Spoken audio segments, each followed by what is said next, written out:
guys टिकटकमा फेरि एउटा room available भइसकेको छ आउनुहोस् पहिला यो पोस्ट हेरौँ अनि त्यसपछि यसको फन्नी कमेन्ट पढ्ने है त किचन कोठा भाडामा मासिक 5,000 मात्र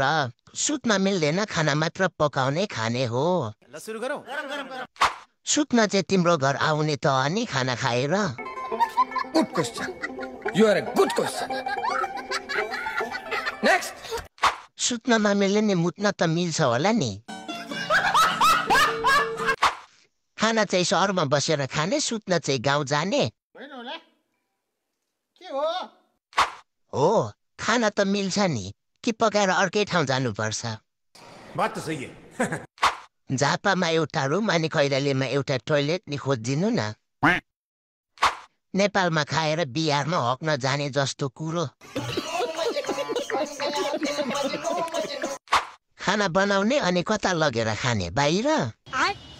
पकाएपछि उभिएर खानु पर्ने हो र यहाँ पकाएर 10 दिन लगेर खान मिल्छ कि नाइ सोचने वाली बात नहीं है हाउस ओनर खाना पकाएपछि झोला उठाएर फेरि गाउँतिर लाग